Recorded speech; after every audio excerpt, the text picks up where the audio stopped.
Video शुरू करने से पहले मेरे चैनल को सब्सक्राइब कर लें और घंटी का बटन दबाकर ऑल नोटिफिकेशंस ऑन कर लें ताकि इस चैनल पर होने वाली लाइव स्ट्रीम्स और वीडियोस आपसे मिस ना हो।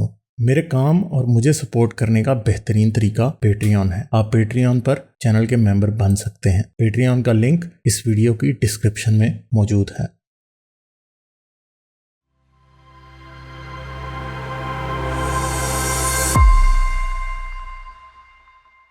ये बेबी के नाम से कोई आए हुए हैं। हेलो हेलो हेलो, हाँ am जी, am क्या I हाल loud है? and clear?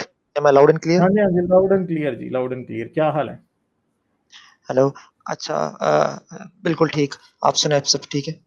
हाँ जी अच्छा, ठीक है जी, थैंक यू ठीक है। थैंक यू चांस देने के लिए। अच्छा, सबसे पहले मैं कहूँगा कि लास्ट मेरी स्ट्रीम जब मैं आया था पहली बार, तो मैंने एक मज़ाहिया बात की थी कि 2 फ़िरके बन गए हैं ना, तो कोई इसको प्लीज़ सीरियसली ना लें क्योंकि उस स्ट्रीम में ना बड़ी एक बहस छिड़ गई थी। तो और इतने गॉलेबल होते हैं रिलीजियस लोग, सनातनी हो या मोमिन हो, कि वाक़ई ये समझ सकते हैं कि वाक़ई एथीज़्म में भी फ़िरके आ गए हैं। तो हेलो? नहीं, हेलो? उनको समझने देना, उनको समझने दें। वो समझेंगे तो हम हँसेंगे। क्या फ़र्क पड़ता है? हाँ, सही उनको समझने सही दें। बात। हाँ, अच्छा वो समझेंगे, हम हँसेंगे। ये बात है। अच्छा, दूसरी बात ये कि मैं एक चीज़ लेके आया था, लेकिन उसको मैं कभी बाद में डिस्कस कर लूँगा। फ़र्स्ट ऑफ ऑल जो हुँ, ये लड़का आया था पहले हुँ। आपके अभी स्ट्रीम में, वो अभी ट्रांज़िशन फ़ेज़ की लास्ट स्टेजेस पे था, एग्नोस्टिक वाली स्टेज पे था, गॉड पे अटका हुआ था। तो ये स्टेज जो होती है ना सबसे खतरनाक होती है, क्योंकि इस स्टेज में ना आप बहुत जज़्बाती होते हो। आप एक जो होते हैं ना, एक होता है पेन ऑफ रीज़न, जब आपकी आँखें खुलती हैं ना अंधेरे के बाद, तो आपकी आँखों में दर्द होता है, ठीक है? तो हाँ, उस ये तो दर्द है। में ना आप इतनी ऊट-पटांग हरकतें करते, जज़्बाती हो जाते हैं ऑनलाइन। मैंने बहुत से लोगों को मैं जानता हूँ कि उन्हों उन वो उन इस फ़ेज़ में वो बड़े मसले में पड़ गए थे। उनके साथ काफ़ी लोगों को उनके पेरेंट्स ने निकाल दिया, काफ़ी का मर्डर हो गया और हर कोई लकी नहीं होता कि बच जाए उस फ़ेज़ में से।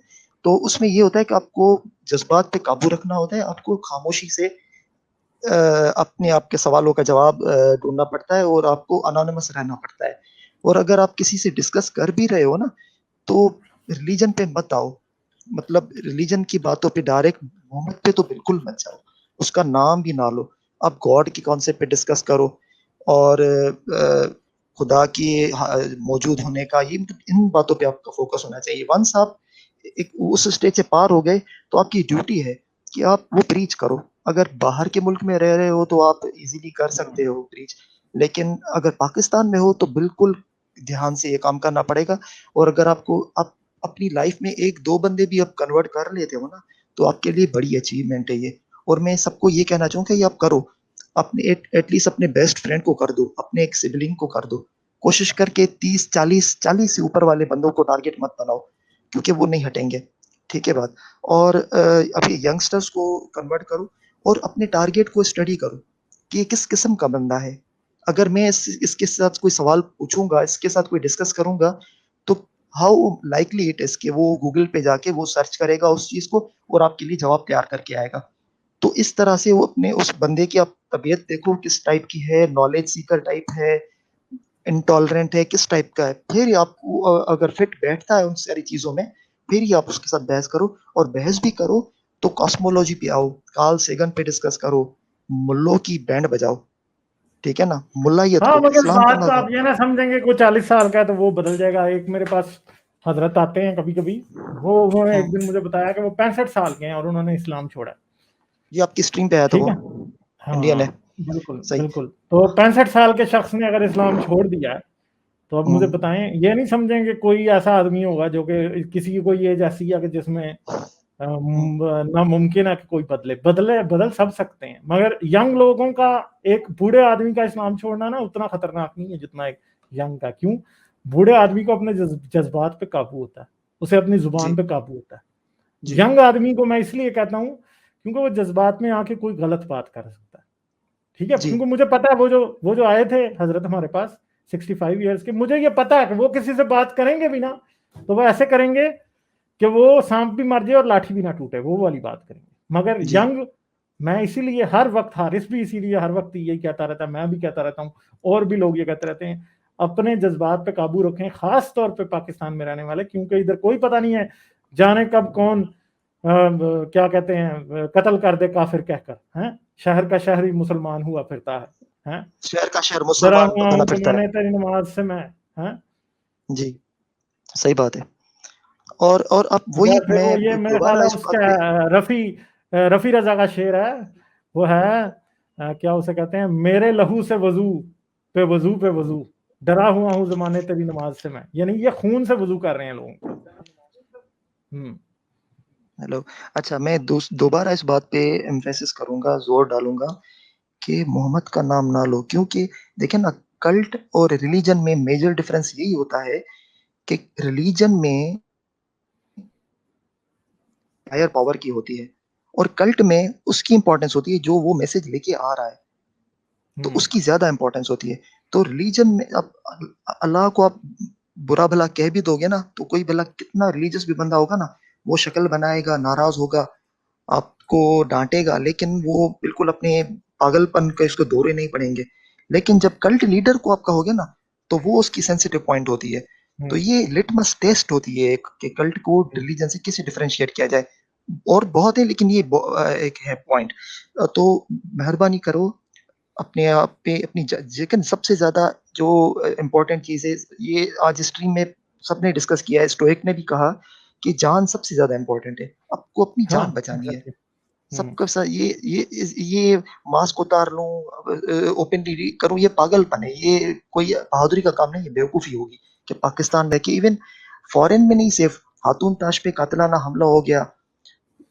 एथीस्ट तो दूर की बात, जो आउटस्पोकन थोड़े लिबरल स्टाइल मुस्लिम है वो भी सेफ नहीं है। आजकल तो यूके में भी लोगों को अनोनिमस आईडीज यूज करनी पड़ रही हैं। देखिए आप जैसे गालिब जी, आप जैसे किसी भी मुल्क में रह रहे हो, फिर भी आप मास्क लगा रहे हो, क्योंकि आपको भी खतरा है, आपको भी खतरा है, कोई सरफरा आपको यहाँ पे भी अटैक कर सकता है। तो इवन आप फॉरेन में होते हो ना, फिर भी अपने आप को इतना सेफ मत समझो कि ये पागल लोग कहीं भी इसका सर फिर सकता है, किसी भी जगह पे आपका नाइफ अटैक कर सकते हैं, आपको कोई भी नुकसान पहुंचा सकते हैं।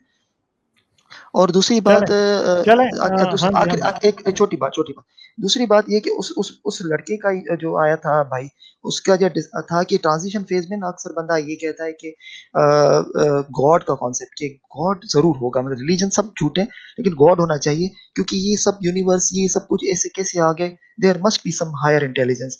तो ये मैं कह रहा हूँ कि एक ये भी स्टेज होती है। अगर आप एथीज्म की बिल्कुल, मतलब आप बिल्कुल मैच्योर हो जाओगे, जब आपको सारी कॉस्मोलॉजी का मतलब एक आइडिया हो जाएगा कि कितनी कॉम्प्लेक्स है, यूनिवर्स कितनी बड़ी है, और एटम्स में चले जाओ अंदर, तो वहां पे एक अलग सी यूनिवर्स है, हर सेल के अंदर एक यूनिवर्स है। तो इतनी कॉम्प्लेक्सिटी, इतनी वियर्डनेस, इतनी रैंडमनेस, तो इसके पीछे कोई इंटेलिजेंस बीइंग नहीं हो सकती।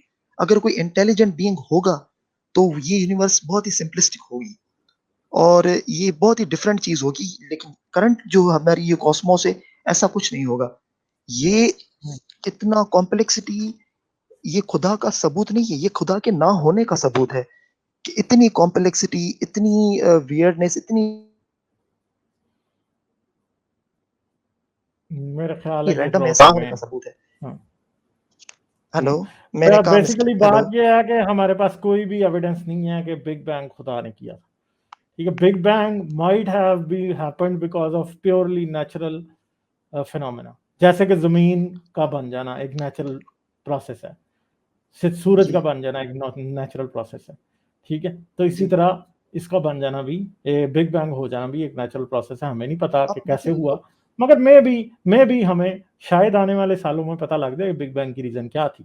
ठीक है, जब तक नहीं पता लगती तब तक क्या हम ये मान लें कि जो मजहब कह रहा है वो सच है? नहीं मान सकते।